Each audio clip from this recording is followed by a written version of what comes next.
Dial M from Monas. It's a Monas. It's a Monas party. Yay! Hi, Just kidding. We're not talking about Morgana today. We could, though. We could. Absolutely 100% could talk about Morgana and the Morgana voice forever. And we probably will. We will. We absolutely will, as I continuously fiddle with the settings because I'm never truly satisfied. The downside of being an audio engineer technically by trade. It's like, it's not perfect. But hi, everyone. Welcome to the Skeleton Crew podcast, starring Sardo, the purple and pink one, and me, the blue one, Stross. Technically, it's more blue and white. You're like regular bone color, but you're wearing a blue jacket. Yeah. Well, that's why I'm regular all the time, Stross, and actually, no, you're regular all the time, Sardo, and I'm... Wait, hold on. What did I say for it? Sorry, this is harkening back to, like, my birthday this year, where I made a way too long slideshow presentation. If you remember that was long. And hold on, I still have it. And it's no, I was regular Trash, and you were all the time Uncle Death. Yes. There we go. That's you're like normal nacho cheese flavor, and I'm like spicy chili. Not because like I'm more interesting, but it's just it's a different flavor of skeleton. I would say you're more Cool Ranch Dorito flavored. Oh well, thank you. I mean, I like Cool Ranch Doritos. I do too. I think they're pretty good. It's just because you're not super spicy. I mean, sometimes our opinions are spicy, but I feel like, I don't know, our spice. We need to have someone else other than ourselves gauge our spiciness levels. I don't know how spicy I am. I'm not very, but we're not here to talk about Doritos today. We're here to talk about something timely. Once again, good job us. This was your idea, Stross, so good job you. Well, in fairness, this ended up happening because, god damn it, did I want this to happen. And we would have done this sooner, but I didn't watch this show until literally the day after we recorded. So we had to do a week. So anyway, Scott Pilgrim Takes Off came out the day we recorded, and then the next day I watched it.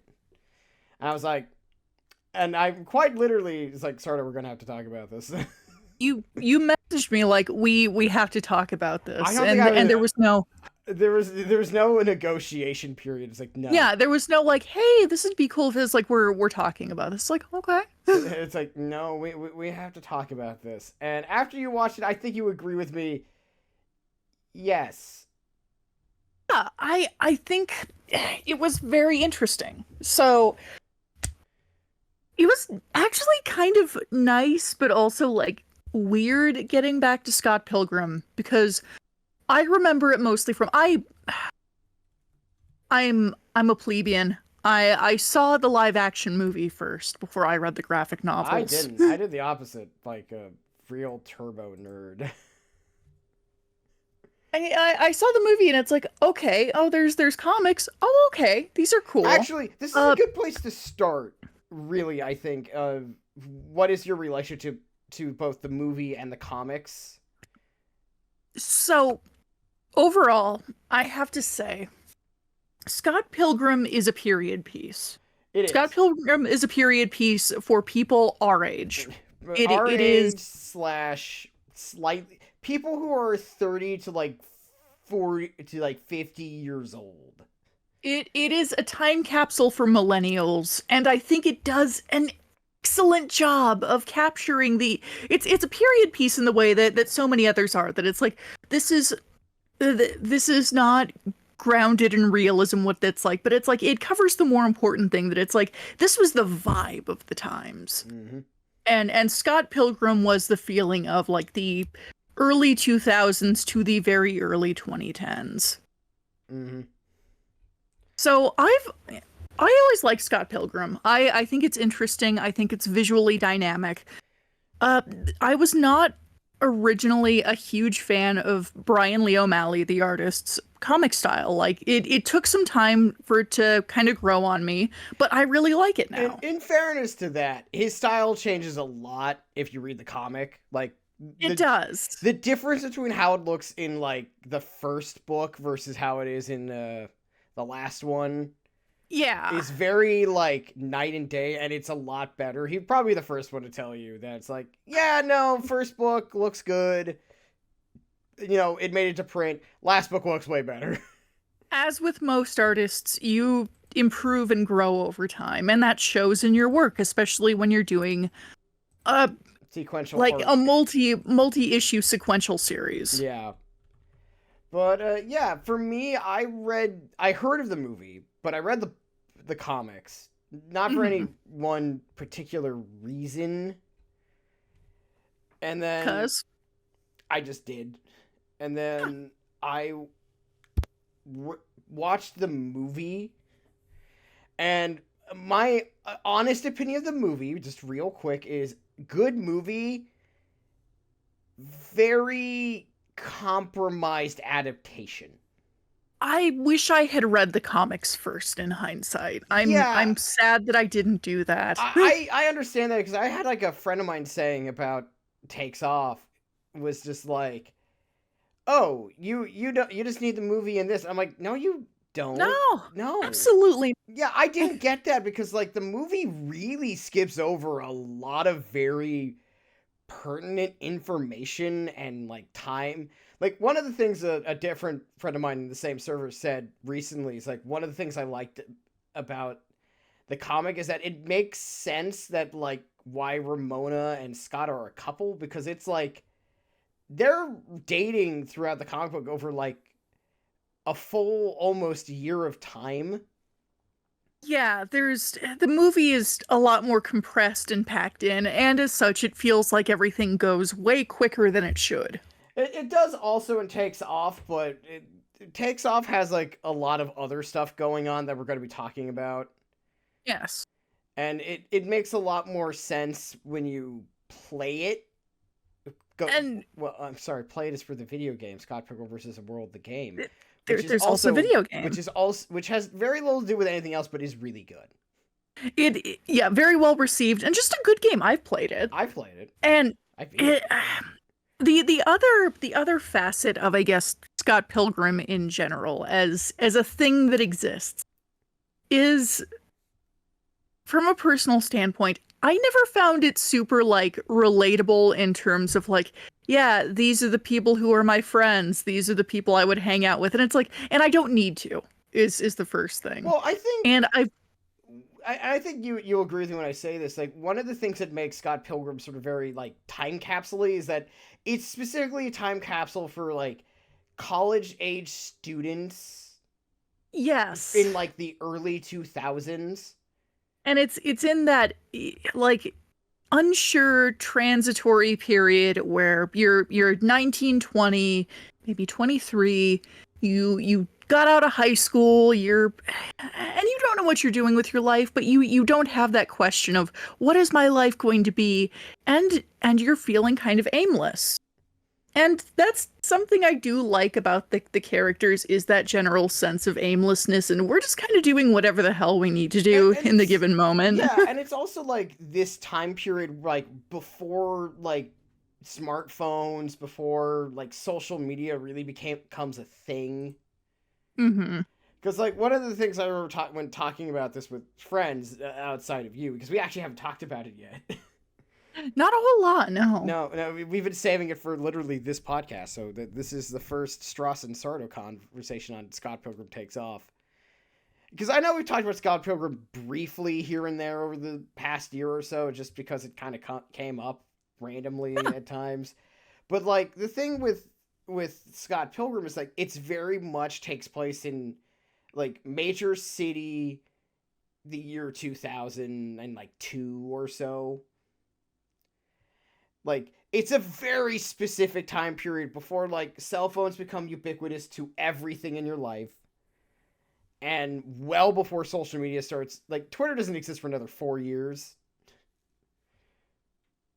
Those were simpler times. They were simpler times in a sense, where, like, also things were a lot more localized. Mm-hmm. And, like, the internet was different. So, like, the internet was still kind of niche and not, like, everyone's online. So yeah, like my relationship to the comic books is I like the comic books. I haven't read them in a while, but I still have an affection for them, mostly because I feel I like the movie as like if I was to adapt the movie, like it's visually and cast wise great. Yeah. Everything like it's just the problem with it has more to do with the script than anything to do with the really anything else. The movie, my chief beef with the movie is that it does become more surface level and more quippy, and it's a lot of like funny, goofy things kind of chained together, and there's still the overlying concept, but there's none of the underneath stuff that kind of not to say that Scott Pilgrim is like super deep or profound, but Yeah, I think there's a little more there in the comics that naturally kind of don't survive being made into a movie. the problem with Scott Pilgrim versus the World, which is the movie, not the second volume of the second book of the comic, because Mhm. the first one is actually Scott Pilgrim's Precious Little Life, which is a great title by the way. It is. Is that Scott Pilgrim versus the World, like I said, is a very compromised adaptation that has to try to get basically 6 volumes of like and I believe 6 volumes of incomplete volumes by the way because if I remember correctly the movie came out in 2010 to give everyone an idea here. Finest Hour, which is the final comic, came out the same year. Yeah. So there So it wasn't even done yet. it wasn't even done yet, so a lot of like this stuff about Finest Hour doesn't really make it in. So it's a very compromised adaptation. I think Edgar Wright was the right director for it. Like Agreed. what's frustrating about the movie is that there's a lot of things about it that are absolutely perfect. It's like the Yakuza movie in a way, but better. And that there's things about Actually, it that is absolutely perfect, and then there are things that are not. it feels like somebody who has at least actually read the comics. Yeah, unlike the Yakuza movie where the plot of that game is not in the movie. Kinda. There, I think Takashi Miike read a Wikipedia entry and then forgot Was half of it, and that was Wikipedia it. a thing back in 2006? I have no idea, but you know what I mean. Yeah, it's like he read a summary that they gave him. Yeah. But this, like, Edgar Wright definitely liked Scott Pilgrim, and that's why he was part of the production team for Scott Pilgrim Takes Off, which Yes. was different, and no It was one was very ready. First things first, it's kind of wild that this existed. Because, like, Mhm. the last time Scott Pilgrim got a new thing that wasn't, like, game-related was 2010. It's been a long while, and Scott Pilgrim has just, dare I say, not been fashionable in quite a while.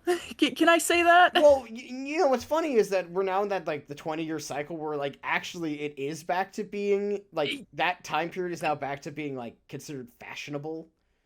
Yeah, it's kind of chic again. Yeah, which is really weird when it's your childhood. It's like, oh, so this is what that feels like.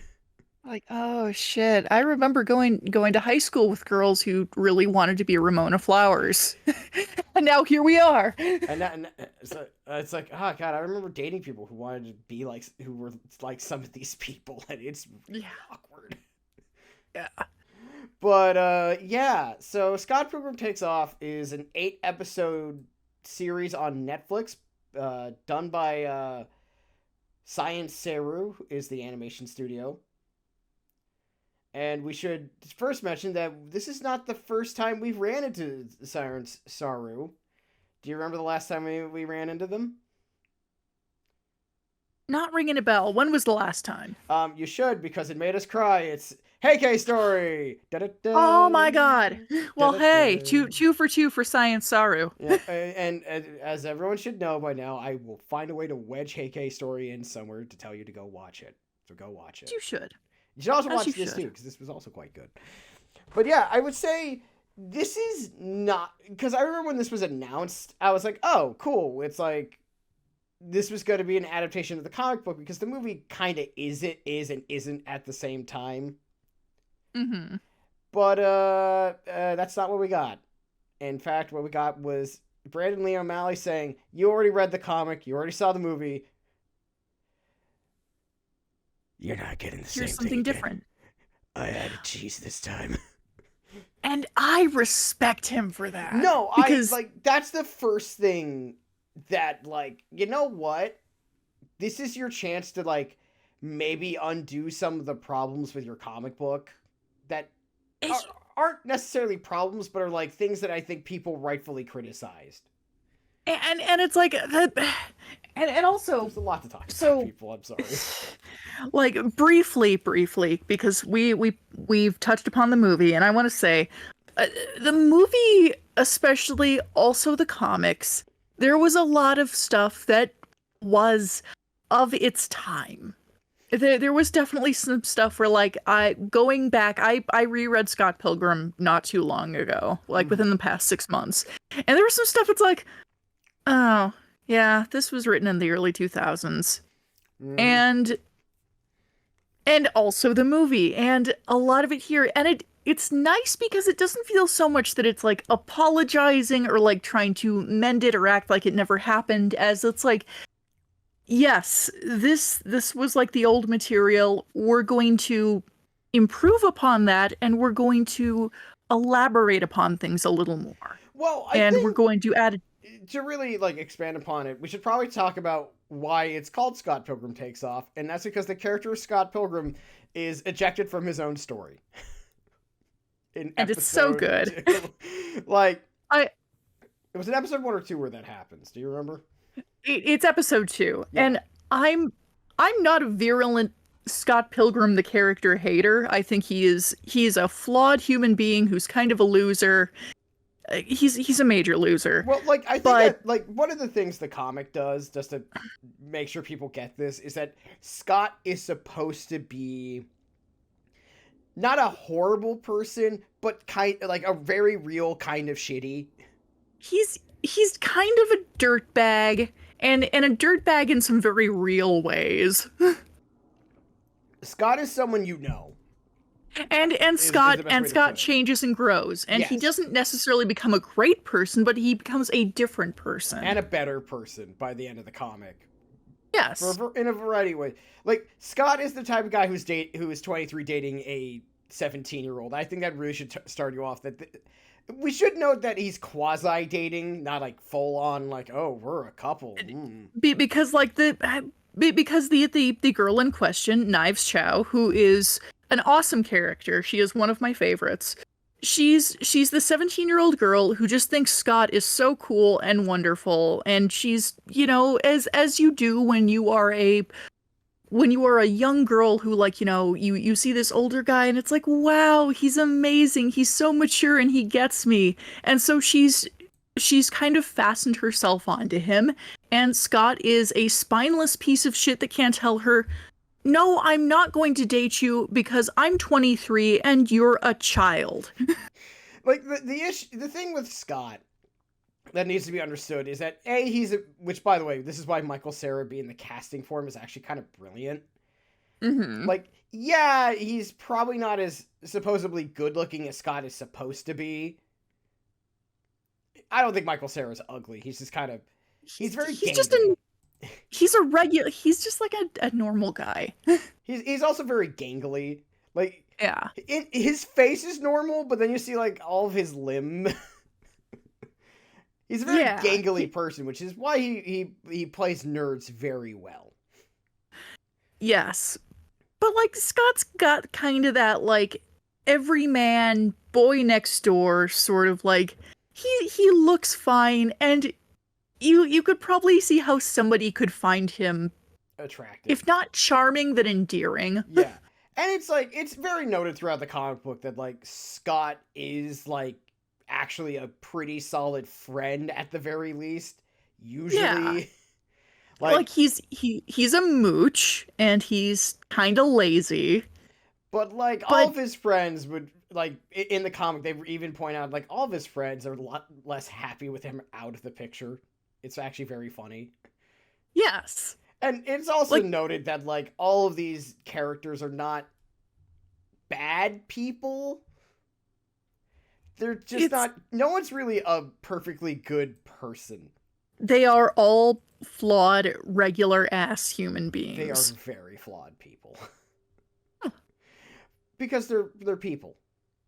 And they're flawed in like that way that I feel is so the territory of being in your early 20s. Yes. Like, Kim is, like, uses her supposed apathy as a way to keep herself emotionally distant from getting too close to people again. Mhm. Ramona keeps running away from her problems instead of confronting them. And there have been basically essays written on Ramona Flowers and what she is and what she represents. And really on Um a lot of these characters. oh, We could but like spin out. I think Ramona in particular is such an interesting case of kind of like I think misaimed fandom because she does deconstruct the whole idea of like the manic pixie dream girl very effectively. And a lot of people see like her cool hair and her cool clothes and rollerblades, and it's like, I want to be her. And it's like, no, you shouldn't be her because she's also not a great person. Oh, I so badly want to make fun of Garden State, but I can't remember Natalie Portman's character in State's name, but fuck Garden State, by the way. Yeah. Fucking hate that movie. Yeah, by the way, my latent hatred towards Garden State is also the reason why I think Scrubs sucks shit. So there you go. That's fair. That's fair. Zach Braff will never be forgiven for the crime that is Garden State the movie. You know what? I think I misjudged us. I think you're the spicy one. Never mind. You forget, when I have a take, it's a take. But yeah, going back on topic, it's just, you're right. Like, all these characters, like, a lot of Scott Pilgrim as a story is about how, the original anyway, is about how Scott, you know, basically grows up and, like, starts becoming an actual adult. Because there's that, like, your early 20s is that weird point in your life where you're not quite an adult yet because you've only been an adult for, like, 4 years. Larval adult stage. Yeah, your early adulthood where it's just like, you haven't really become mature yet, Mm-hmm. but you've definitely, like, been around as a person who existed. You've been given the trappings of adulthood and maturity, things like being able to drink and, you know, maybe like, you know, your concept of Smoke. romantic relationship expanding and things like that. Yeah, But it's when you're legally an adult, but you've only been an adult for, like, a few years, so you have really no idea what the fuck you're doing yet. precisely. Is, I think, the best way to put it. And yeah, and that's how we end up here with, like, people like, well, the characters of Scott Pilgrim. Scott Pilgrim, 23 years old. Yeah, And yeah, and very stupid.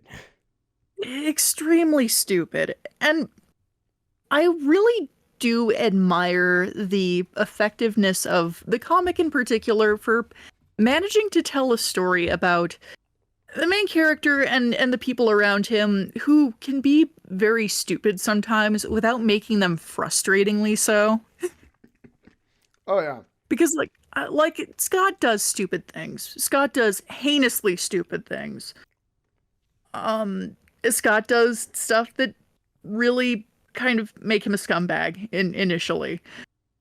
But it's like never do I feel like, you know what, okay, you know, fuck this, I'm dropping this because this guy is an irredeemable moron. It's like, let's see where the story goes. Yeah, and that's basically what Scott Pilgrim is about in the thing. But the thing that Brandon Lee O'Malley wanted to do in this adaptation was, I have all these other characters I never really explored. They were just kind of here. They're set dressing. Yeah, well, some of them were set dressing. Some of them were, like, props, and some of them, like, only got so much time. Like, for as popular as Kim Pine is as a character, She's very popular. She is very popular and for good reason. She is. I'd forgotten how popular she is, though. I didn't.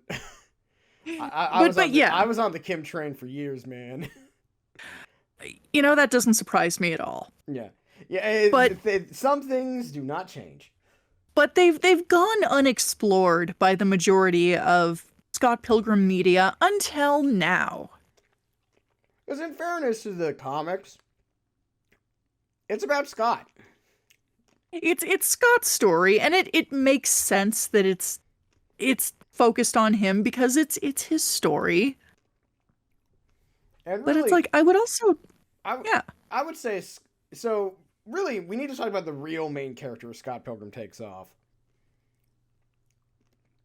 Oh. And that is Ramona Flowers. She is our lead here. I would say that is just straight up Ramona Flowers is in charge. This is her show, and it's great. Because the thing is, the comic is the adaptation is mostly the same. There are some small changes here and there. Mm-hmm. Like there are some scenes that happened much later in the comic book that were happening in like episode like 1 and 2 that was actually pretty interesting. Yes. Like you probably remember like the scene right before Scott and Ramona look like they might actually do it and it doesn't happen. That happens in like volume in like the 4th book or something like that. There was some time for that to cook before that happened, and he was on the first date. Yeah, he was on the first date, which was weird, and I was like, okay, you know what, that's fine happening here. You have like 8 episodes, you might have to condense some scenes, because that scene works like anywhere, but I was like, huh, that's interesting, and now I know why that scene happened so soon, because at the end of episode 2, when Scott is supposed to find Matthew Patel, the first of the evil X's, he loses. Scott fucking dies. Scott fucking dies. Except not really. we learned that that's not actually the case, but as far as we knew, Scott fucking dies, and everyone's just like, they have a funeral for him and everything. A whole ass funeral. Even his ex shows up, his famous ex. Envy Adams, who played by Brie Larson in the movies, and it still is actually in English anyway. They got a lot of the folks from the movie to come and voice this. No, they got everyone back. Like everyone. Like Aubrey Plaza's back, Johnny Simmons, Kieran Culkin. Everybody. And including even, I'm pretty sure part of the reason why this got made was because Chris Evans was willing to come back with probably to scale. Yeah. Oh, okay. We will get to him because God, he's great in this. He really is. But like basically the whole point is for like everyone's back. Like the whole movie, they got the whole, like part of the big thing was they got the entire movie cast back, which was a huge big deal thing. But when they were doing this and what made it interesting was that with Scott being gone, everyone's like, that's weird. Because like, wow, Scott's actually, because like one of the jokes is everyone knows Scott's actually pretty good at fighting. Like that's like a known fact about him. And the fact that Scott fucking, as far as everyone knew, fucking dies. And for more context too, Matthew Patel is like he's the first boss you face. He's like power scaling wise, he's way down here, and I'm holding my hand very low to the ground. He's supposed to be the starter villain. Like the joke about Matthew Patel as Ramona's ex is that he's like they dated for like a week in middle school. Which and like they're like in their mid-20s. And yeah, I don't know if you've dated anybody in middle school, if you've had like, any boyfriends, girlfriends, when you were that age. No, but you don't remember shit about them when you're in your 20s. Like the joke about Matthew Patel is that he's kind of a pathetic dweeb. Like the only thing that makes him interesting is the fact that he's Indian. Like that's it. And he's a theater kid. Oh, he's very and much a he theater kid. and he has magic powers. Yeah, that's it. That's the other thing. Like the joke. And he has like these. No, you Anyway. finish. And he has really cute demon cheerleaders. Yeah, like the joke about Matthew Patel was that like in universe is that he's supposed to be the wuss. But the thing is, the funny part about this is that he takes his fake victory and rolls with it. Like he suddenly has newfound confidence. It's like, wow, I'm actually a badass. He beats the final boss in the second episode. He goes and challenges the head of the League of Evil X's, the multi-billionaire CEO, Gideon Graves, who Gideon Graves is not his real name. More on that later. And he whips Gideon's ass. And Gideon signs over all of his companies to Matthew, all of his ownings. Everything. He doesn't even have a house now. Even his name, which we learn is Gordon Goose. His last name is Goose. And there's also like I was a little surprised by the character arc that Gideon gets, because Gideon, as we know from previous Scott Pilgrim stories, is a piece of shit. He was verbally abusive to Ramona. He was very controlling. She's the one evil ex that she shows like visible discomfort and fear in being around. Yeah, like the way and like the way each ex is described outside of Gideon, it's like, oh yeah, them. Yeah, that guy or this guy, like, or sometimes regret, like with Roxy, and even like a bit with Lucas Lee. Yeah. Not with Todd. She's like, fuck you, Todd. You suck. And the twins, she's literally just like, LOL, lol. Yeah, the whole thing with the twins is just like, fuck you both. But not in like a mean-spirited way, but more like, yeah, you dumbass. But I mean, like, Ramona was pretty mean for doing that. Well, yeah, like, do not get me wrong. A big part of the joke of why Scott and Ramona work is because they're both kind of similar kinds of shitty. They kind of suck in a way. Once again, very realistic way. But yeah, Matthew Patel was always kind of like the pathetic one, and him being like, actually, no, I've succeeded. And shout out to Sadia Bahaba, who plays them both in the movie. And he does a great job. Oh, he's having so much fun. Oh, you can tell he's having the time of his life, and it makes the character like... Matthew Patel actually ended up being one of my favorite characters coming out of this. Yeah, like him, Ramona, the stuff with Lucas Lee was hilarious. Whatever. Yeah, whatever. But yeah, so like that's the first 2 episodes is just basically end of the second episode. It's like, oh, this is different. Yeah, it's like, there's what we were expecting. It is the end of the first episode, I believe. It's like, there's like, Scott finds the girl of his dreams. He like, finds Ramona, asks her out for a date. And the whole thing comes back to like this is a recurring theme of sparks. They feel sparks between them. And, so it's like, oh, we've got maybe a thing here, but also Scott still needs to fucking break up with Knives, because it's like, dude, you shouldn't be dating her in the first place. But he doesn't get a chance to do any of that because he fucking dies. He gets fucking murdered, supposedly. Allegedly. Because one thing Ramona realizes is like, wait a minute, that doesn't make sense. Something feels off here. And she basically gets confirmed that, yeah, actually, Scott's not dead. Because we should mention, because the comic goes into this and it starts of the episode, and how they become attached in the first place is that Ramona has the ability to go through these things called subspace highways. Yes. And I'm sorry to be cutting you off the entire time, by the way. Oh no, you're good. You're good. And she goes through and she's like, wait a minute, Scott's subspace highway still exists. If he was dead, that wouldn't be a thing. Yeah, like, hold on here. And that's when she starts going on the hunt to figure out what the hell's going on.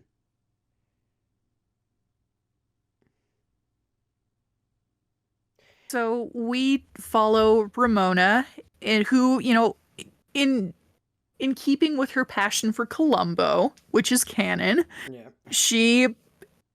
she does some detective work, and she travels around looking for the person who made Scott disappear.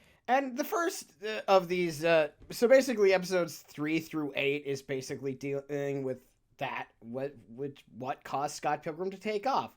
First episode is, and really basically getting closure with all of her exes. Yes.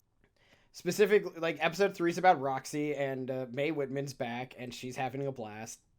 Though she's been doing voice acting for years now, so that wasn't really that surprising. Mm-hmm. Like she's in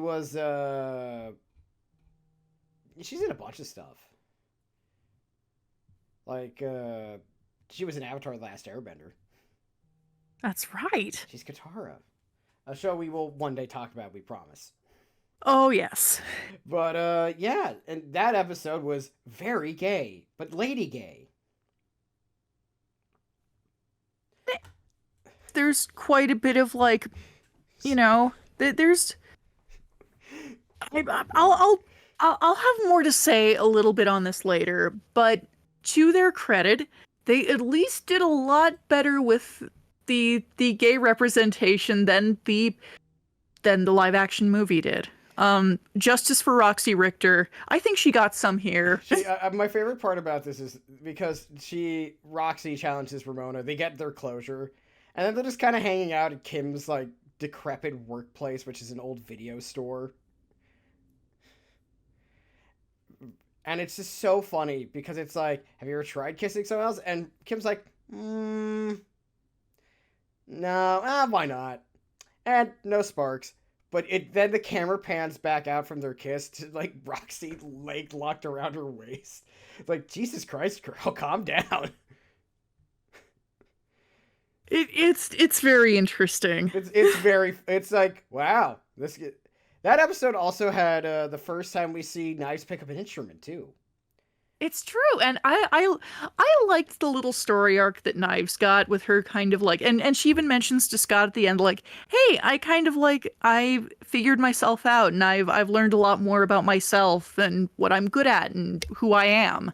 And it's like, good for you, girl. Because like Knives is one of the many characters that kind of suffered from the fact that because the original story was so much about Scott, which once again, not the problem, but it's the title is literally Scott Pilgrim. Yeah, it's about Scott, but this case, we get to see Knives sort of evolve as like, oh, all of Scott's friends are like, well, I guess I'm still hanging out with all of y'all.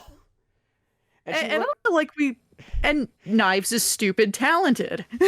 Surprisingly very good at playing instruments. And what's so funny about this is her and Steven Stills are so funny in this as a duo. They are. Like they have this like hilarious like friendship where the two of them are so busy making music. And as somebody who's been in a handful of bands, I've definitely known those people. And like one of the things, because Scott is no longer really a part of the story, she's allowed to be more of a character on her own terms, because she's no longer obsessing over Scott, because like Scott was her first boyfriend and she got a bit too into him. Like a lot of people are a bit too into their first relationship when they're young. I Knives' character really, really relatable just because of like the whole like, you know, there's this, you know, kind of older guy in your social sphere and you just think he's the most incredible thing, and as it turns out he is just a fucking loser because he's like an older guy hanging around high schoolers. But I really appreciated like seeing her grow and change and have some breathing room. Is, you know, my subtitle for this is Scott Pilgrim Takes Off. Good for Knives. Mm-hmm. I definitely agree. But like, so that third episode I think really helps establish what this adaptation is really about, which is really exploring specifically the evil exes and Ramona, because it's like a big part of that episode is a fight between Roxy Richter and Ramona Flowers. Mhm. And basically how Ramona apologizes like, yeah, I left you in a really shitty way. I Because yeah, Ramona, yeah. no, go for it. Ramona ends their relationship, like not even saying anything. She just totally she ghosts Roxy after they really built up like kind of an emotional connection. But in like a way where it's like you watched her just move out and that was it. And that sucks. And no wonder she's hurt.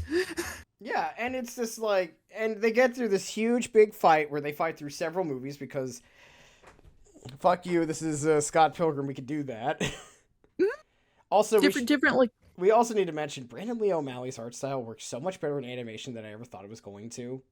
oh, it looks scrumptious. This is a fucking good looking show. Yeah. Science Saru was also a really great pick for studio, apparently. Like, you know what? Good pick, guys. Good pick. But it's just like they have this huge, big fight. It's just Ramona feel like one of the things that even in like the comic book we don't really see it, but it is kind of implied that out of all of Ramona's exes, Roxy's the one she feels the most bad about Yes. because like the way it ended was really like it was Ramona's fault on a few of them, but this one time it definitely was her fault. This was the most unquestionably a shitty move on her part. Yeah. And like not shitty for any reason Mm-hmm. other than that just like she didn't know how to say goodbye. And like also the fact like it was very clear for Ramona it wasn't really working, and that really hurt Roxy in a way that And I hurt mean, her. getting into it a little more, I do appreciate they made some steps to explain it's like, yeah, it affected Ramona differently because it seems like Ramona didn't that like she clearly cared for Roxy. She had feelings for her, but she didn't appreciate like the level it was on, and that was a shitty thing of her to do. And And it's yeah, that whole third episode really establishes I think the tone for and I what mean and this that's is. and I apologize if I'm like kind of like going a mile a minute here, but like I think that's one of the things that the movie never sat right with me in the Roxy bit because like I know everybody has a chuckle over the whole, I was just a little bi-curious. Well, I'm a little bi-furious thing. It's like, ah, Which ha, is a ha, great ha, ha. line. It's a great line, but also like I can say, especially from personal experience, it's like that shit hurts when it feels like you're not really taken seriously and you're seen as kind of a novelty. Yeah, and And they rectify that here. This is one of the and I think they did a good job with yeah, kind of taking steps towards and that's what I mean that it's like they don't try to like whitewash over the fact that that happened, but they address it in a well done way, I think. But I have a lot of feelings about Roxy Richter, and I don't think everything was perfect with that in this show, but I think it was really good. the only downside is that Roxy after her episode has to sort of take a backseat because we still got like several exes to go through. There's a lot of them, so I understand that she doesn't get like a We ton of have screen time. 8 episodes and only 5 to cover everything after that, so Yeah. it's under. I wish there was a bit more that like this. I like it's a good thing when we say, man, I wish there was maybe like 1 or 2 more episodes. But we need to move on to the next episode, which is about Lucas Lee, the actually second evil ex. Roxy is not second; she's actually fourth. We're going a little out of order with the X's, but that doesn't really matter here. And fun fact, Lucas Lee is the only character to actually fully completely changed in style.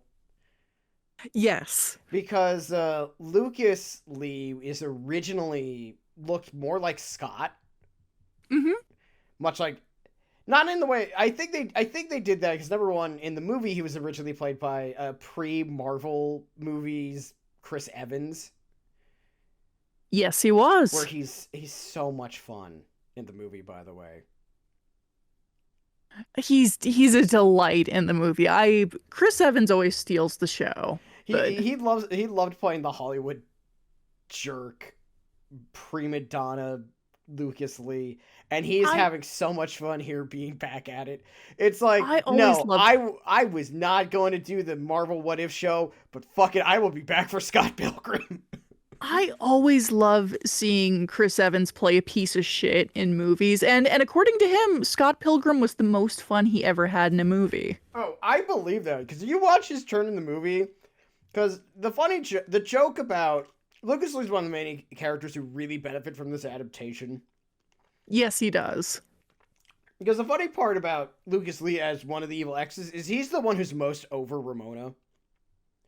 Like, Yeah, they broke up, he went on with his life, and he, like, it literally in the comic book, he's like, I don't want to fight you, Scott. I'm only doing this because Gideon is making me do it. But, like, yeah, I don't give a shit. he's Mr. Hollywood now. Yeah. He's got more important things to do. Like, that's the joke. Like, the joke in the book is that Scott Pilgrim is ready to fight this guy, and he's like, man, nah, man, we're cool. Like, I'm over her. That happened, like, freshman year of high school. I moved on with my life. He's like, cool, can you do a skate trick for me? Sure. Sure, it's been a while. And then he fumbles and dies. Which is so funny. Like, the whole joke is that he's bigger, he's stronger, but, like, he's cool. He was not going to fight him anyways. Yeah, he's pretty chill. Even though he's still a diva and, just kind of a Hollywood scumbag, he's probably been one of the most emotionally mature in terms of dealing with the whole Ramona thing. Yeah, because it's like, they broke up, like, he probably had his, like, sad week, and then he moved on. Like, that's always been the joke. Like, even in this adaptation, that's still there. We're like, yeah, like, whatever. It's like, we're done. Whatever. It's And I cool. do love the whole bit where he's skating to Liam Lynch's United States of whatever. Oh, the music choices in this show are great. Fantastic music. But what's so great about it is that, like, in this version, because it's still the Chris Evans version, his agent calls. It's like, you need to do this movie because all your movies are starting to bomb, and if you want to keep me as an agent, you got to do this stupid movie where he plays Scott Pilgrim, because someone wrote the original Scott Pilgrim story as young Neil, who's a guy. God, young Neil in these 2 episodes is wild. I love young Neil. So young Neil is one of the many characters that is like friends with Scott. He's Steven. I'm not sure if it's supposed to be Stefan or Steven. But he's Stefan Steele's roommate, or housemate or whatever it exactly is. They kind of live in a house. Yes. It's 2002 and the housing market bubble hasn't blown up yet. Yeah. But they're roommates, and he's trying to be a writer. And apparently he wrote this script in one night and doesn't even remember it because he didn't write it. And they're trying to film it. And hilariously, Lucas Lee is originally tapped to play Scott, and he's not trying. He is not trying. Not at all. And I love young Neil's general kind of like attitude about things. Like, aren't you upset that like your movie got canceled? It's like, not really. I'm fine. And I guess another thing, especially with young Neil in mind, is props to the writers on this for like actually making like an awkward character that's kind of like effectively written, because I feel like especially in movies of this type and flavor, not movies, but media in this type, that it's like there is this heavy reliance on like this character is awkward and that's really funny. But it's not always, it doesn't always land, but it lands here. Yeah, and it lands here, and also like this whole sequence is like there's a huge skateboard fight against a bunch of paparazzi ninjas, Yes, there which is. is great. And it really is like what I like about how they write Lucas Lee is that they combine sort of like the Hollywood douchebag version from the movie with the more like actually he's a nicer guy, just kind of whatever type of person that he was in the He's comic. He's he's both. not maybe super, he's not super smart. He's maybe kind of inconsiderate and very like caught up in like, huh, aren't I cool? But he's not a piece of shit. He's just Yeah. he's sort of thoughtless sometimes, and again, it's like they're very real person flaws. hmm And what's so great is that he started dating the woman who's playing knives in the movie. It's like he's dating a 17-year-old, and he's like, she's 31, which is so funny. That Yeah. it's just so funny because it's one of those things where you're like, actually, that makes sense. Yeah. Actually, it's funny because Lucas also points out, like, man, there's a lot of red flags in these two's relationship. It's like, oh, right. Two of you are need to do some growing. Lucas is great. I really enjoyed him whenever he showed up. And Chris Evans is having a blast. He clearly loves this role more than anything. That was one of the big things. It's like everybody, save for maybe Aubrey Plaza, seems like they're having such a good time. I'll admit, I love Aubrey Plaza. Well, in fairness to Aubrey Plaza's character, Julie is not a pleasant person ever. Well, but like I don't know. I think hers was the one voice acting it could have maybe used like just a tiny bit of work. But Well, I mean, either way, Julie's not in this very much, anyways. yeah. So Start dating Gideon though. yeah. Jason Schwartzman deserves a lot of credit for Gideon. Oh, he's so good. Well, we need to talk about the second most gayest episode of this show. Mm-hmm. We need to talk about Todd. Oh, Todd. So Todd. So Todd Ingram in the original comic book is jokingly like, what if Scott was cool? Supposedly. And he's also, I don't know if you know this, Stross, this is a little known fact, Todd Ingram is vegan. Yeah. Well, But you didn't know that.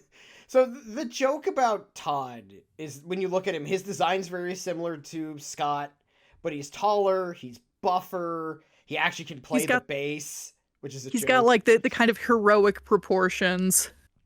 He's basically, if Scott is like a normal like guy next door type of character, Todd is the hero looking one. It's Daniel and the cooler Daniel. Yes, and until you get to know them. Because then you learn that, oh, Todd's kind of a dick.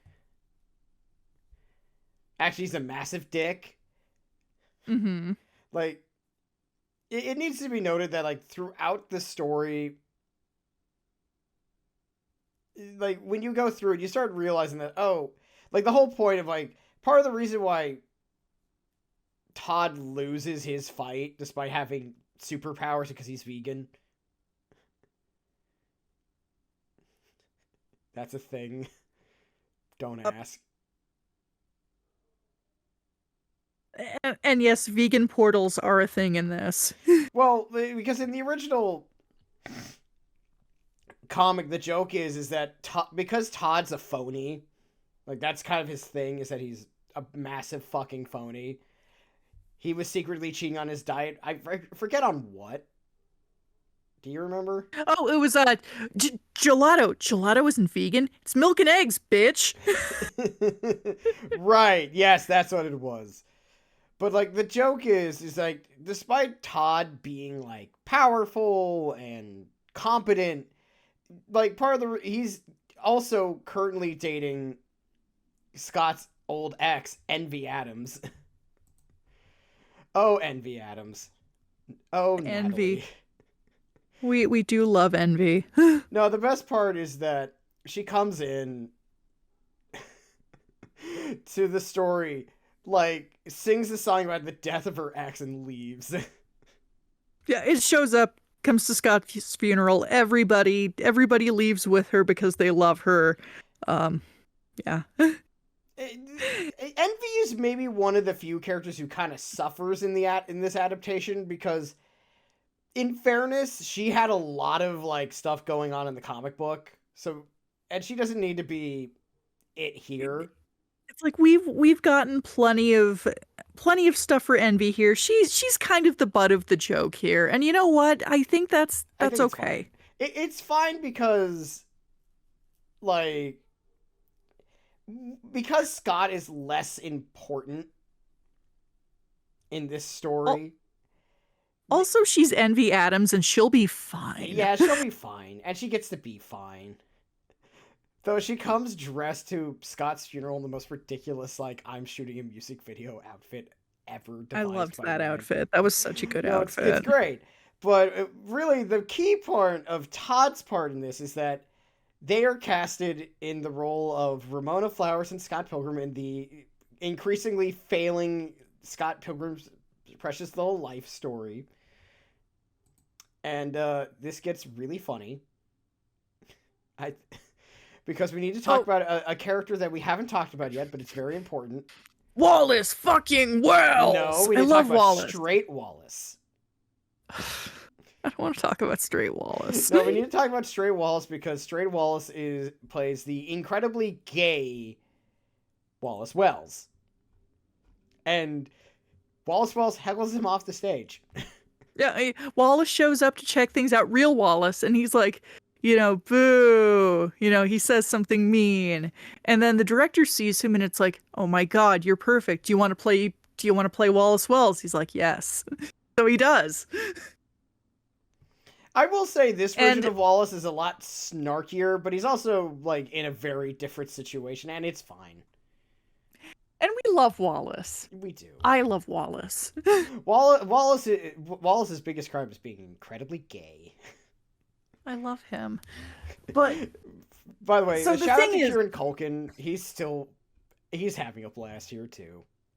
He's fantastic. He's wonderful. But anyway, the joke is that Envy and Todd are causing problems on set because they have too much chemistry. They are like irritatingly devoted to each other. They can't even so much as touch each other without making out.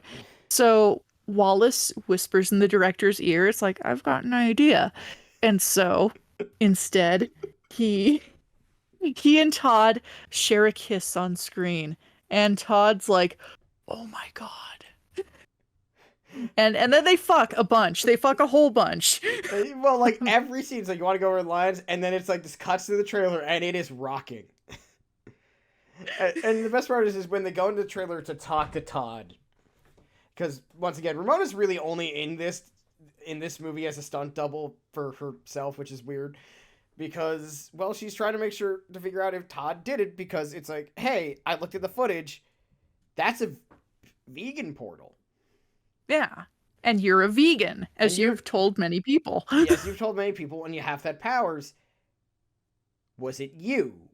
And the answer is ultimately no. But god damn it, like when they're in the trailer, and it's so funny. It's like this is the first place I made out with Wallace Wells. Here's my toilet. This is where I also made out with Wallace Wells here too.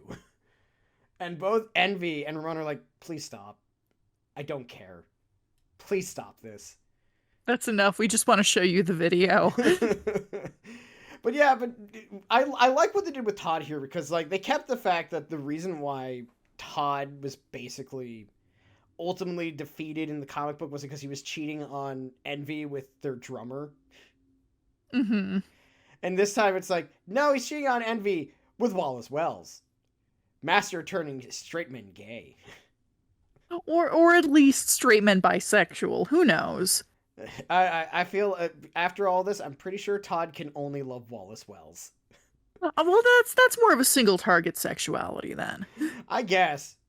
But goddamn, does he love Wallace Wells? It is great. Well, I mean, This it is episode Wallace. is great. It is Wallace Wells.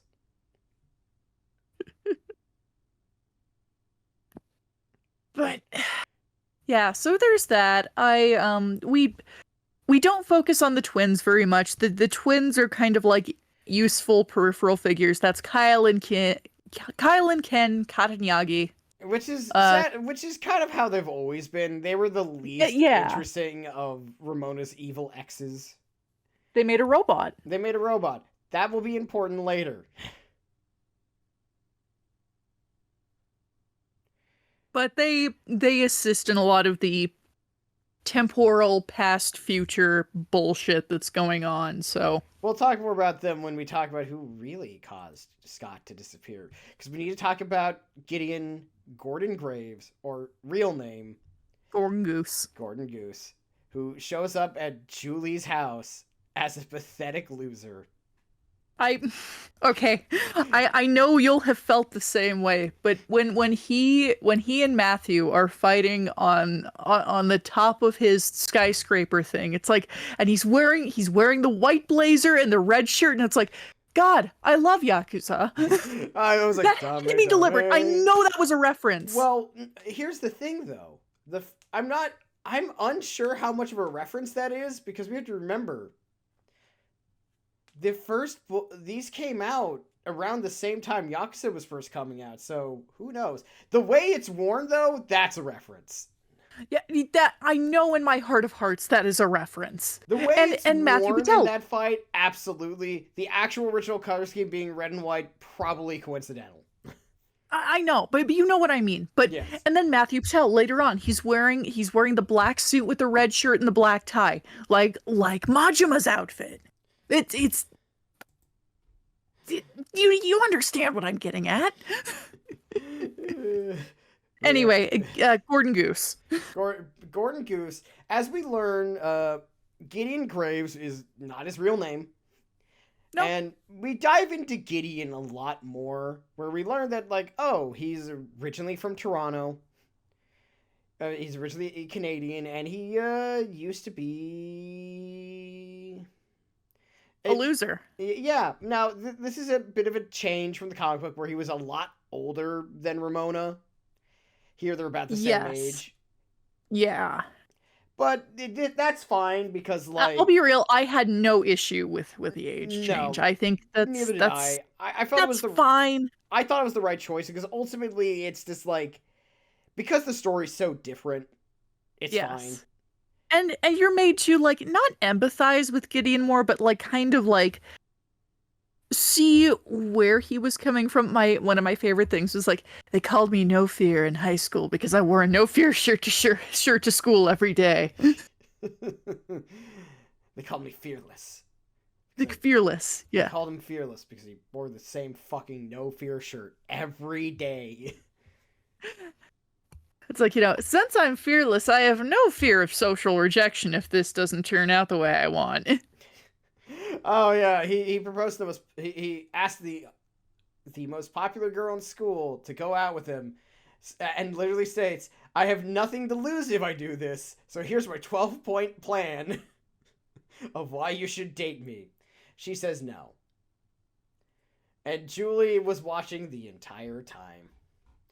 And, as we learn, Gideon's kind of a loser when he's down in the dumps. And it's he was a nerd and he was a loser, and while he became very successful, he never really lost the low self-esteem and kind of the loser mindset. Basically, what losing to Matthew Patel did was kind of send him right back to zero. It broke him. Yeah. It absolutely broke him. And she's like, you know what, Gideon, you can live with me for a while, and then they become a couple. And God, is she annoyed with him because he's such. But she also loves that he's evil. Well, yeah, no, I love that fact. It's you're at your hottest when you're being a scheming bastard. It's like, no, I think you're very hot when you're evil. Like, please do more of that. And when the best part is he and Lucas Lee hang out as besties. They become friends. It's so cute. They're like, I'll catch you around, man. Because the whole joke is Lucas Lee has no money left, so he's stuck in Toronto. And then he becomes a barista at the end of the story. Yeah, the hottest barista ever, which Scott's sister's like, this is great. Yeah, I get to look at his butt all day. Yeah.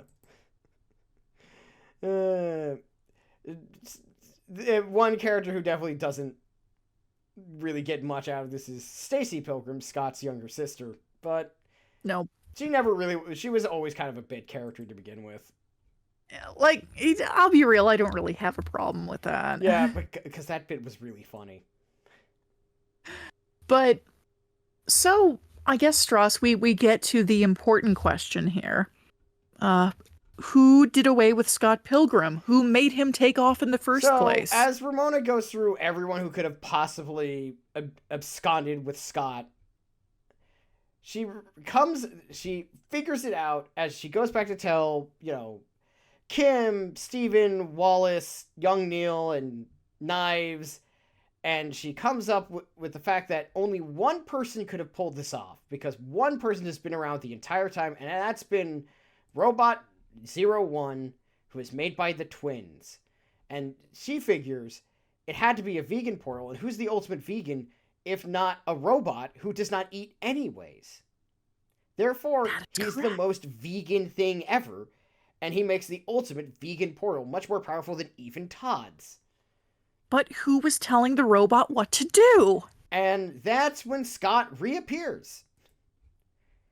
And he points out that you're absolutely right, but the person who did it was me, Scott Pilgrim. The real person was Scott all along. He orchestrated his own disappearance, but not in the way that you'd think. Not our Scott, but Scott 14 years in the future, at the age of 37. And the older Scott stuff always cracks me up, because it's like, yeah, you're so cool. You're like this old, mature guy. And it's like Scott Pilgrim, 32 years old. Scott Pilgrim, 32. And the funniest part about this is that he is not. It is the famous Will Forte, by the way, best known to me as Clone High's Abraham Lincoln. Yes, indeed. Hooray. And so time has gone by, and Scott is still a loser. And the reason why he's still a loser is because he and Ramona are separated because he didn't deal with some of his bullshit. Yep, they got married, and then they got separated because just, I don't know, he's not emotionally mature. He's a grown-ass man who still needs to work on his problems. And what we learn is that he and the twins hang out and make really stupid music videos. Which is why the twins are a part of this. Yeah, they're a band together. They got 105 views on their last video. That's great. I would kill for 105 views on this I would also kill for 105 just views. Because it'd be like, wow, really? Oh, that's neat. That hurt a tiny bit, but it's like, I laughed anyway. Well, in fairness, they have more production value. And a robot. That's true. Do you have a robot? We don't have that yet. If we had a robot, I'd bet we'd get 105 views. Hell yeah, we should build a robot. We should. That has vegan powers.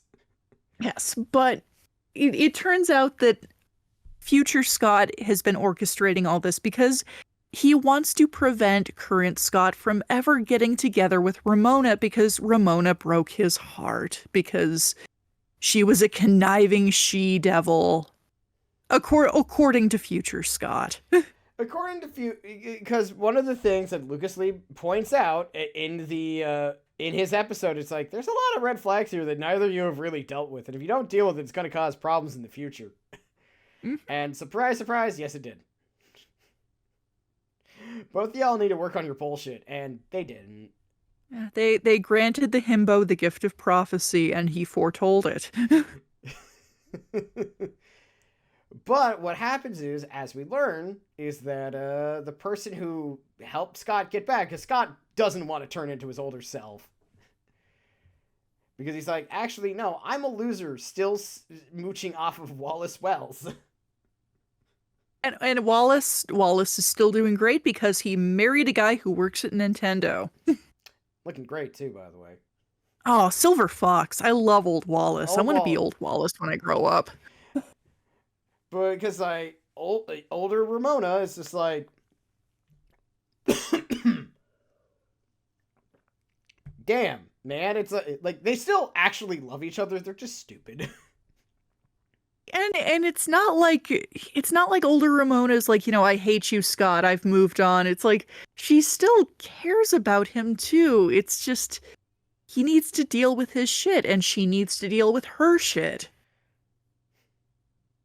And Ramona's not perfect either. They do address it's like you just keep running away from things and you need to not do that. It's also great that even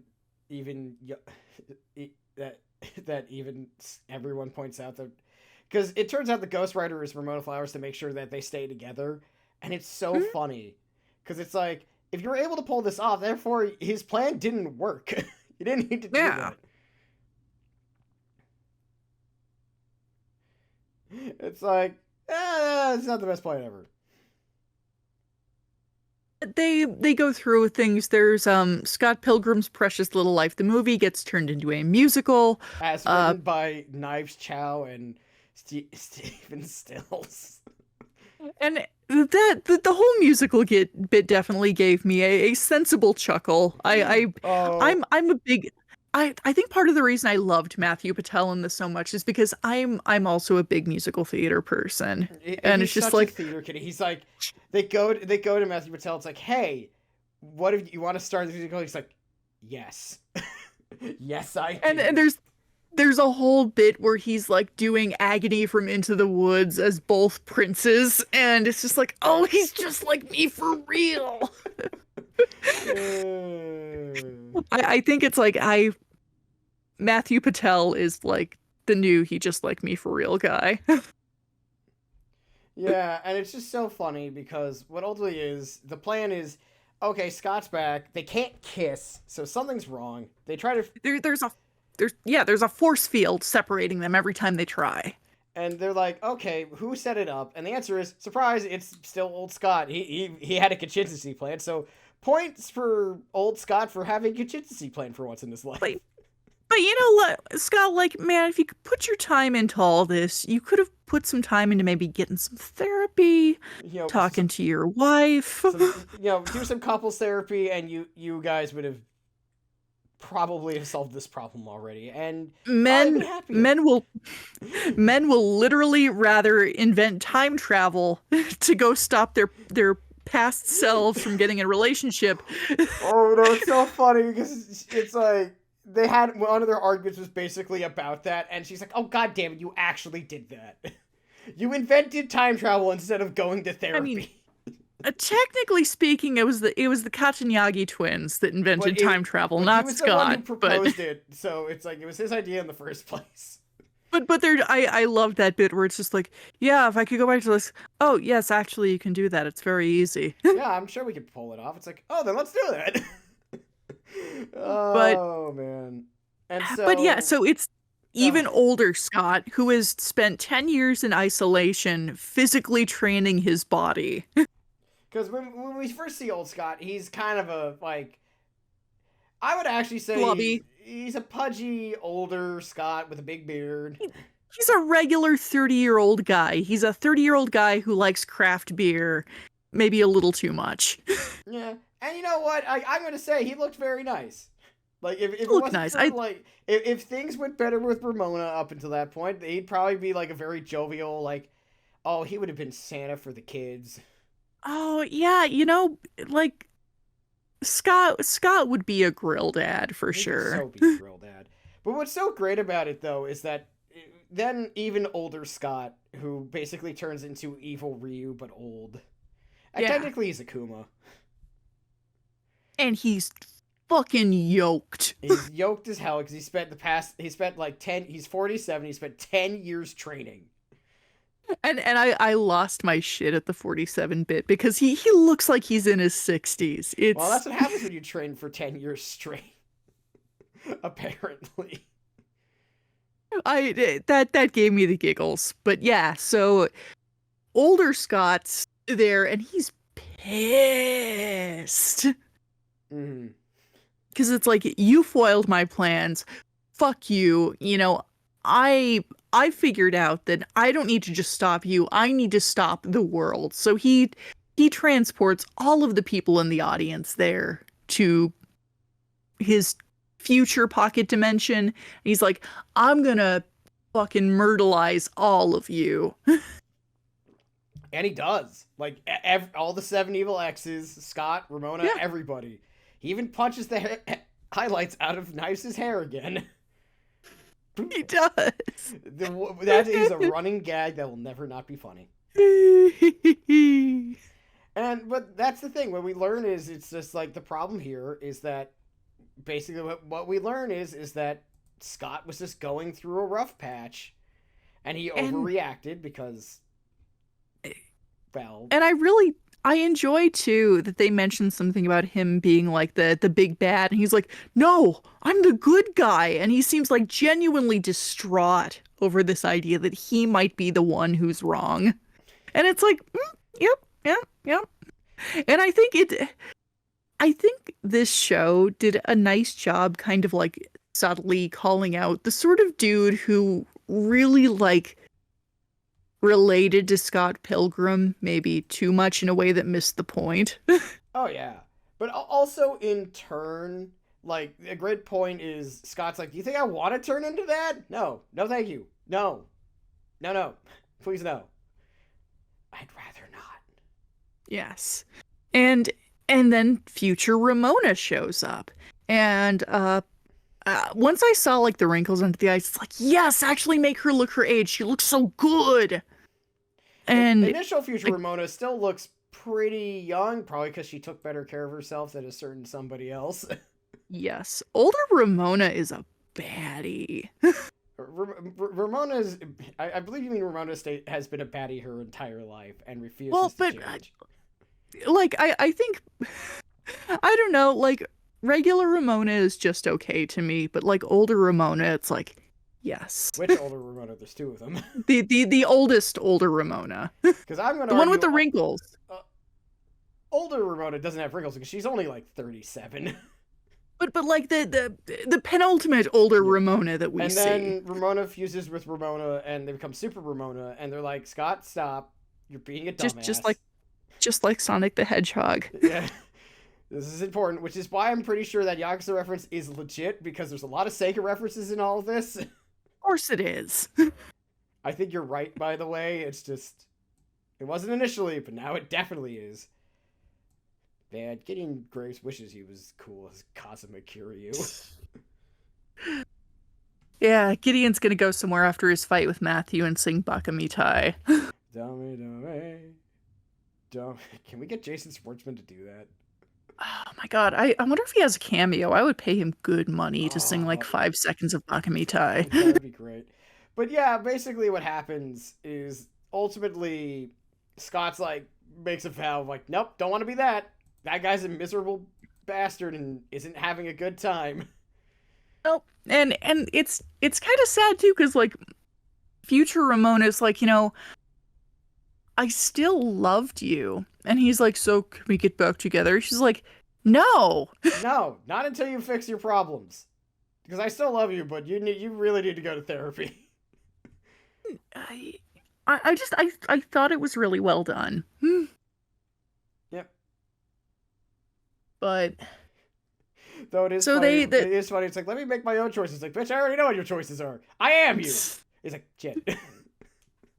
But the Ramonas fuse and give present day Scott some helpful advice, and then everybody returns to the theater, and the musicale concludes. It's good. Yeah. I mean, it's also one thing we should give also even older Scott a point of credit. It's like, Ramona never clarified that needed space was just some time away from each other. Yes. Because once again, Ramona has a bad problem of running away from her problems instead of confronting and dealing with them.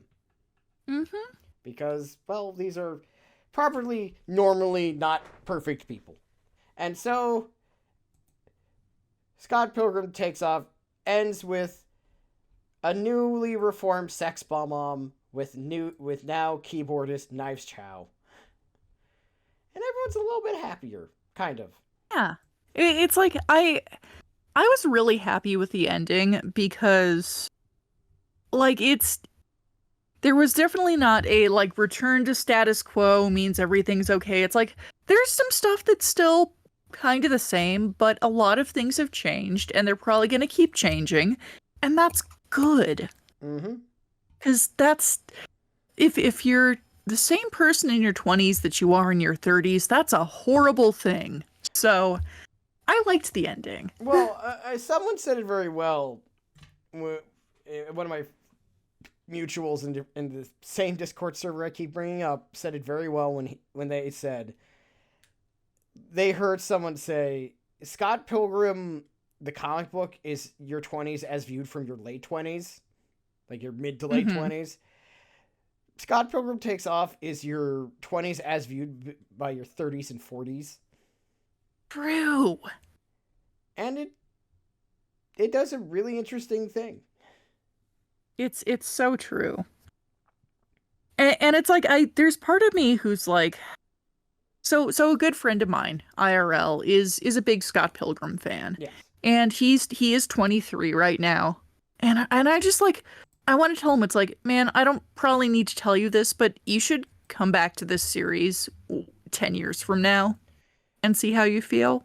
Yeah. Because it's just like, it's so interesting. It is definitely one of those series that feels very interesting to go through more than once. Yes. Especially as you get older. I think I get more out of Scott Pilgrim now than I did when I was the age of a lot of the characters in this. I think so too. Because it's like, what's great about, like, yeah, certain characters got kind of the shaft in this adaptation, like, Lisa never shows up. Mm-hmm. Like, there's a whole ass character who's just not there's whole ass characters not here. Characters like, who else is here? Mr. Chow never shows up. Lisa Miller never shows up. Nega Scott isn't a concept. Sort of. But, like, I think the word that comes to mind in terms of this series is efficient. It's a very efficient, lean use of time and space that they're given. It's 8 30-minute episodes, and it uses them very well. Yeah.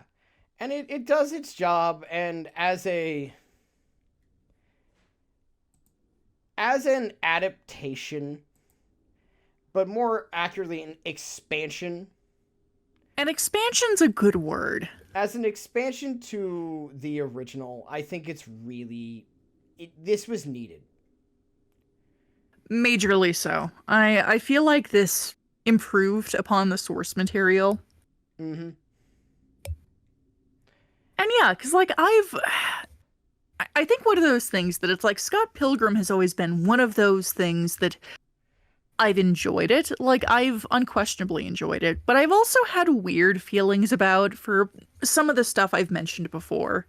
And I think this is taken a lot of that, and it's like, it just feels more mature. It's a more matured conclusion to the series. Yeah. And that's great. It's definitely a case of Scott Pilgrim grew up. Like, Brandon Lee O'Malley is, like, in his 40s now. And it shows. Yeah. And it's good. And it does just a magnificent job of capturing that, like, early 20s kind of I don't know. I think when you are in your early 20s, it's very comparable to being a small baby and kind of having a myopic view of the world, not because 20 somethings are like evil or narcissistic, but because like you are fighting for your life. You have just become an adult and you Well, have no idea what the hell's I going think on. the best So way you're to going to be a little self-centered. yeah, well, like I think a big part of that is like you basically when you turn 18 or whatever is legally construed as an adult in your country, Hmm. you have to kind of start over.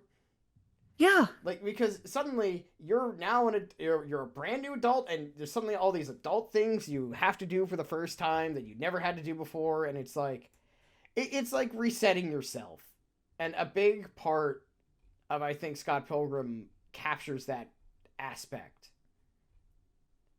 very And that well. kind of like developing fledgling personality and sense of identity and the like maybe this sounds like pretentious, but like the who am I? Mm-hmm. And it's like the your early 20s is a very pretentious time to be alive. But I I really loved this. I thank you for, being adamant that we watch this because It should be I noted, this is really one of the rare times we didn't watch it together. Because I started I watching it basically on my own, and I'm like, Sardo, you need to watch this. like I'll be real, I'm kind of glad that I like took my own time with this because I don't know, I just like As it much as felt good we, to just digest it. as much as we enjoy watching shit together, and we do, I always enjoy your company, but yeah, this was a good thing to just process on my own. yeah, this was a good thing just to process and like, oh, here we are together doing our own. We got to watch it. We're probably gonna watch something new later. I don't know, but really, I think ultimately we liked it. You should, if you read the comic, you should watch this. If you did not read the comic, then watch this because Yes. And also just a warning to both kinds of future watchers.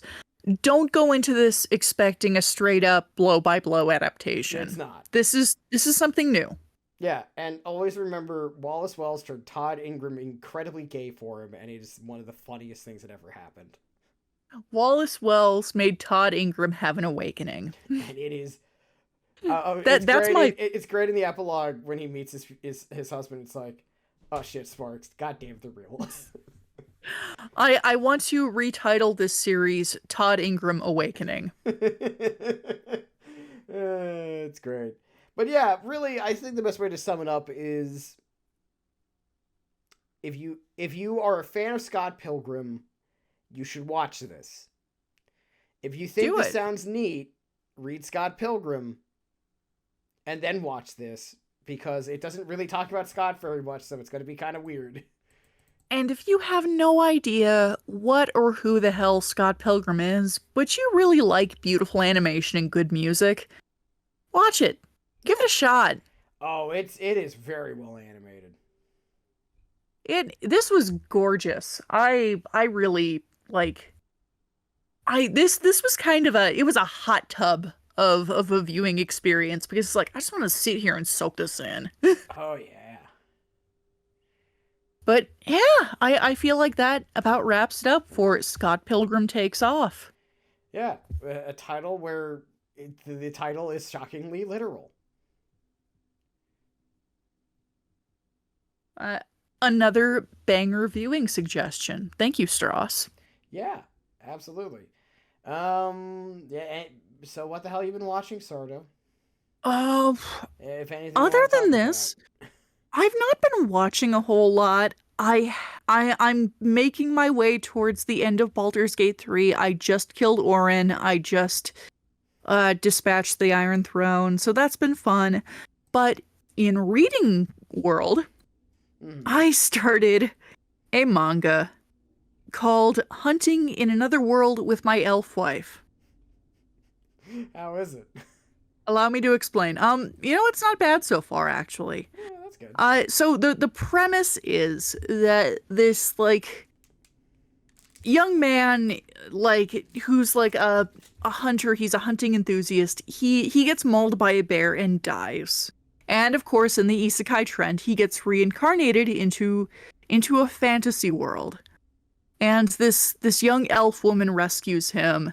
And they kind of have like they have like the sparks for each other from the beginning, and like some stuff happens where in elven culture it's like this thing of, well, I have all these daughters, and this daughter, the one who rescued you, is the least likely to get married off. So since you found her and you have this bond, marry her and go off on adventures. And I'm not doing it probably any sort of justice by describing it this way, but it's actually kind of a cute story because it's like the main couple like clearly has a good dynamic, and the elf lady is like way taller than this guy, so that's always fun. I'll see. I'll probably check it out at some point, maybe. It's actually kind of cute. I sort of dig it. It's fun. I, on the other hand, have had a very interesting week because I started my week with something interesting happening. You already know what it is. Mm-hmm. We needed a brief moment of I didn't expect Kazuma Kiryu to force his way onto the most exclusive list in gaming history of the games that made Stross cry.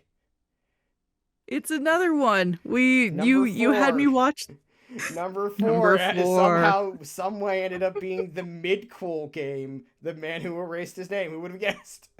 I didn't. I'm gonna have to play this game at some point. I think maybe once I'm done with my first Tav run on Baldur's Gate, maybe then I'll pick it up if I'm not still playing Baldur's Gate. Yeah. But it's good. It's effective. It's shit. Yeah, no, it's just so funny. I was not going into this game expecting to feel any deep-seated emotions, yet here I am. Who would have thought the game that gave us Nishitani 3 could also make us cry? And like, the best part is there's now a whole like genre of videos for this game specifically of various streamers being like, I can't emotionally recover from this. You've probably seen the clips. Oh yes, I have. Everyone is like, I wasn't ready. And none of us are. None of us will ever be ready. No one was emotionally or mentally prepared for Kazuma Kiryu to break us. Truly, he is one of a kind. So, like, I'm there on a Monday night, sitting in the kitchen, minding my own business, or Tuesday night. It was Tuesday night, and it's like, I'm having a good day, and you're like, hey, Sardo, want to check something out? And then you send me a link, and that link goes and punches me directly in the dick of my heart. Oh man.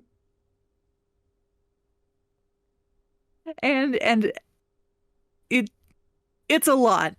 I was not expecting The Man Who Erased His Name to enter as number 4 on this. So to give you an idea here, Sardo, real quick, that list had originally 3 games on it. Valiant Hearts: The Great War. I'm not sure if you ever played that, but the ending to that just emotionally shamed me. Then came Undertale. Understandable. And then came Nier Automata, which technically has the special distinction of technically being twice. Also understandable. But I asterisk on that twice because technically one of that is for Nier stuff. You know which side quest. I do.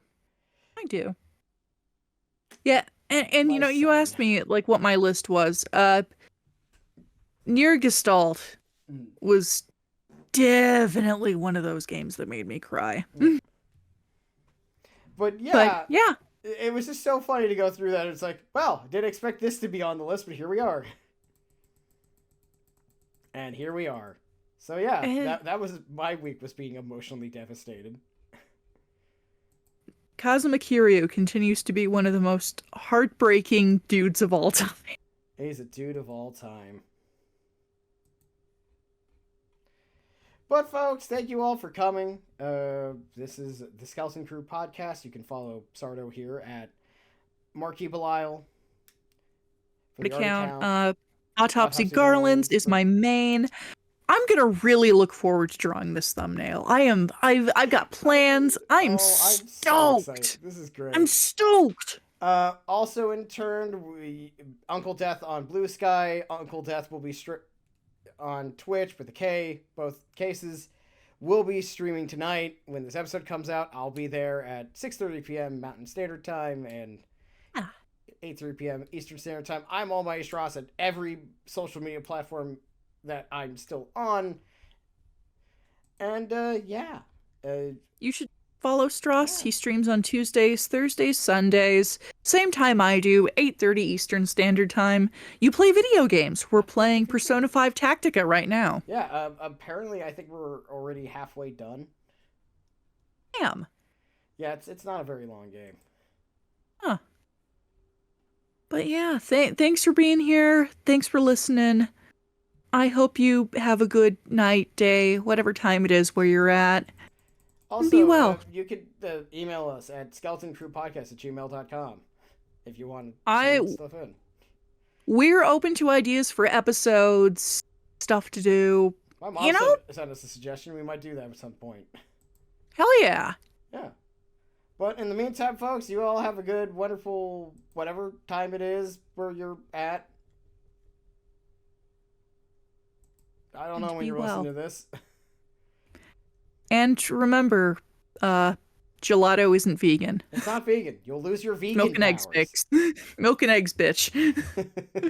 Goodbye, everyone. Bye.